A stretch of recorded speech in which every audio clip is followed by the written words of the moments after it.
ശതകോടീശ്വരൻ Elon മസ്കിന്റെ ഉപഗ്രഹ internet സേവനമായ സ്റ്റാർലിങ്കിന് ഇന്ത്യയിൽ പ്രവർത്തിക്കാൻ അനുമതി ലഭിച്ചിരിക്കുകയാണ്. ശരവേഗത്തിലുള്ള ഇന്റർനെറ്റ് ആയിരിക്കും സ്റ്റാർലിങ്ക് ഇന്ത്യയിൽ നൽകുക എന്ന് ഉറപ്പായിട്ടുണ്ട്. എന്നാൽ മസ്കിന്റെ സ്റ്റാർലിങ്ക് അൺലിമിറ്റഡ് ഇന്റർനെറ്റ് പ്ലാൻ ഉപഭോക്താക്കളുടെ കീശ കാലിയാക്കുമെന്നും റിപ്പോർട്ടുകൾ പറയുന്നു. പ്രതിമാസം 300, 400, 500 രൂപയുടെ പ്ലാനുകൾ ഉപയോഗിച്ചിരുന്നവർക്ക് മുന്നിൽ സ്റ്റാർലിങ്കിന്റെ അൺലിമിറ്റഡ് പ്ലാനിന് പ്രതിമാസം 3000 രൂപ മുതൽ വില വരുമെന്നാണ് സൂചന. ഇതിനൊപ്പം ഒരു ഒറ്റത്തവണ ഫീസും ഉപഭോക്താക്കളിൽ നിന്ന് ഈടാക്കിയേക്കും. സ്റ്റാർലിങ്ക് അടുത്ത 2 മാസത്തിനുള്ളിൽ ഇന്ത്യയിൽ പ്രവർത്തനം ആരംഭിക്കുമെന്നാണ് റിപ്പോർട്ടുകൾ. ഇന്റർനെറ്റ് ഉപയോഗിക്കാൻ ആവശ്യമായ സാറ്റലൈറ്റ് ഡിഷിന് ഏകദേശം 33,000 രൂപയാണ് വില. 1 മാസത്തെ സൗജന്യ ഉപയോഗം നൽകാനും സ്റ്റാർലിങ്ക് പദ്ധതിയിടുന്നുണ്ട്. ഇതുവഴി ഉപയോക്താക്കൾക്ക് പണം അടച്ചു തുടങ്ങുന്നതിന് മുൻപ് സേവനം പരീക്ഷിക്കാൻ കഴിയും. എലോൺ മസ്കിന്റെ സ്ഥാപനമായ സ്പേസ് എക്സ് 2018 ഫെബ്രുവരി 22-നാണ് സ്റ്റാർലിങ്ക് നെറ്റ്വർക്കിന് തുടക്കമിട്ടത്. ഭൂമിയോട് ചേർന്നുള്ള ഭ്രമണപഥത്തിൽ വിന്യസിക്കുന്ന ചെറിയ ഉപഗ്രഹങ്ങൾ വഴി അതിവേഗ ബ്രോഡ്ബാൻഡ് ഇന്റർനെറ്റ് ലഭ്യമാക്കുന്ന പദ്ധതിയാണിത്. ഫാൽക്കൺ 9 റോക്കറ്റ് ഉപയോഗിച്ചാണ് സ്പേസ് എക്സ് സ്റ്റാർലിങ്ക് ഉപഗ്രഹങ്ങളെ ബഹിരാകാശത്ത് എത്തിക്കുന്നത്. ഇതുവരെ 7500-ലധികം സ്റ്റാർലിങ്ക് ഉപഗ്രഹങ്ങൾ വിക്ഷേപിച്ചിട്ടുണ്ട്. ഇന്ത്യയിൽ വിപണി പിടിക്കാൻ സ്റ്റാർലിങ്ക് പല തന്ത്രങ്ങളും ഒരുക്കുന്നുണ്ട്. സാറ്റലൈറ്റ് ഡിഷിന്റെ വില 33,000 രൂപയും പ്രതിമാസ അൺലിമിറ്റഡ് ഡാറ്റ പ്ലാനിന് 3000 രൂപയും എന്നത് കമ്പനിയുടെ ആഗോള നയത്തിന് സമാനമാണ്. ബംഗ്ലാദേശിലും ഭൂട്ടാനിലും സ്റ്റാർലിങ്ക് ഉപകരണങ്ങൾക്ക് സമാനമായ വിലയാണ്. സ്റ്റാർലിങ്ക് നിലവിൽ 25 Mbps മുതൽ 250 Mbps വരെ വേഗതയിൽ അതിവേഗ ഇന്റർനെറ്റ് ലഭ്യമാക്കുന്നുണ്ട്. ഫൈബർ അല്ലെങ്കിൽ മൊബൈൽ നെറ്റ്വർക്കുകളെ ആശ്രയിക്കാതെയാണ് ഈ ഇന്റർനെറ്റ് ലഭ്യമാക്കുന്നത്. ഇത് ഇന്ത്യയിലെ പ്രവർത്തനങ്ങൾക്ക് വലിയ സഹായകരമാകും. ഇന്ത്യയിലെ പ്രവർത്തനങ്ങൾക്ക് പിന്തുണ നൽകാൻ സ്റ്റാർലിങ്ക് ടെലികോം കമ്പനികളായ റിലയൻസ്, ജിയോ, ഭാരതി എയർടെൽ എന്നിവരുമായി കരാറുകളിൽ ഒപ്പുവെച്ചിട്ടുണ്ട്. സ്റ്റാർലിങ്കിന്റെ ഇന്ത്യയിലേക്കുള്ള കടന്നുവരവ് ഡിജിറ്റൽ കണക്ടിവിറ്റി രംഗത്ത് വലിയ മാറ്റങ്ങൾ കൊണ്ടുവരുമെന്നാണ് വിലയിരുത്തപ്പെടുന്നത്. കൂടാതെ ഒറ്റപ്പെട്ട ഗ്രാമീണ മേഖലകളിലും ഫൈബർ ഒപ്റ്റിക് കേബിളുകളും മൊബൈൽ ഇന്റർനെറ്റ് സേവനങ്ങളും ഇതുവരെ എത്താത്ത സ്ഥലങ്ങളിലും ഇത് വലിയ മാറ്റമുണ്ടാക്കും.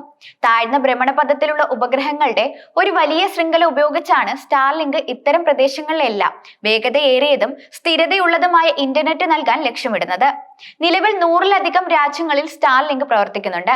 എലോൺ മസ്ക് തന്റെ സാങ്കേതിക കണ്ടുപിടുത്തങ്ങളിലൂടെ ലോകത്ത് വലിയ മാറ്റങ്ങൾ കൊണ്ടുവരുമ്പോൾ അദ്ദേഹത്തിന്റെ വ്യക്തിബന്ധങ്ങളും രാഷ്ട്രീയ നിലപാടുകളും പലപ്പോഴും ചർച്ചയായിട്ടുണ്ട്. അമേരിക്കൻ മുൻ പ്രസിഡന്റ് ഡൊണാൾഡ് ട്രംപുമായുള്ള മസ്കിന്റെ ബന്ധം ഇതിൽ പ്രധാനമാണ്.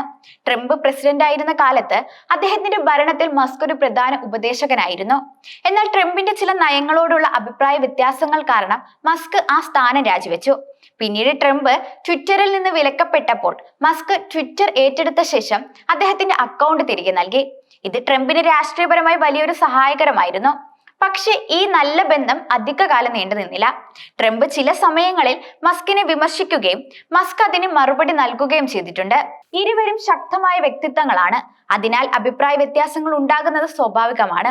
എന്നിരുന്നാലും മസ്കിന്റെ ബിസിനസ് താല്പര്യങ്ങളും ട്രംപിന്റെ രാഷ്ട്രീയ താല്പര്യങ്ങളും പരസ്പരം സഹായകരമാകുന്ന ചില സാഹചര്യങ്ങൾ എപ്പോഴുമുണ്ട്. മസ്ക് തന്റെ ടെസ്ല, സ്പേസ് എക്സ് പോലുള്ള കമ്പനികളിലൂടെ പുതിയ സാങ്കേതിക വിദ്യകൾ കൊണ്ടുവരുമ്പോൾ ട്രംപിനെ പോലുള്ള രാഷ്ട്രീയക്കാർക്ക് അത് തങ്ങളുടെ നയങ്ങൾക്ക് അനുകൂലമായി ഉപയോഗിക്കാം. ഈ പിണക്കങ്ങൾക്കിടയിലും മസ്കിന്റെ കമ്പനികൾക്ക് അമേരിക്കൻ സർക്കാരിൽ നിന്ന് വലിയ കരാറുകൾ ലഭിക്കുന്നുണ്ട്.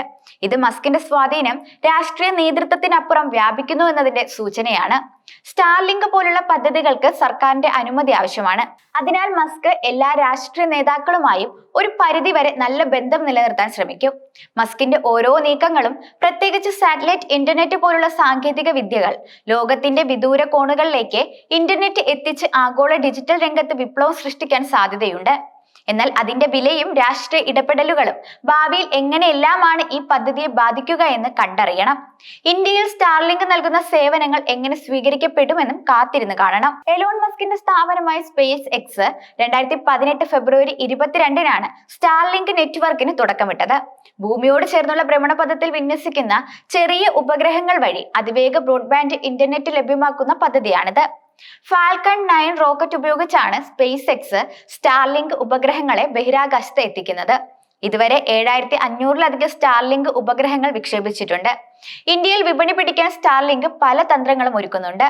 സാറ്റലൈറ്റ് ഡിഷിന്റെ വില 33,000 രൂപയും പ്രതിമാസ അൺലിമിറ്റഡ് ഡാറ്റ പ്ലാനിന് 3,000 രൂപയും എന്നത് കമ്പനിയുടെ ആഗോള നയത്തിന് സമാനമാണ്. ബംഗ്ലാദേശിലും ഭൂട്ടാനിലും സ്റ്റാർലിങ്ക് ഉപകരണങ്ങൾക്ക് സമാനമായ വിലയാണ്.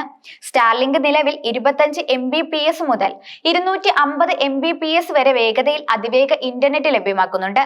ഫൈബർ അല്ലെങ്കിൽ മൊബൈൽ നെറ്റ്വർക്കുകളെ ആശ്രയിക്കാതെയാണ് ഈ ഇന്റർനെറ്റ് ലഭ്യമാക്കുന്നത്.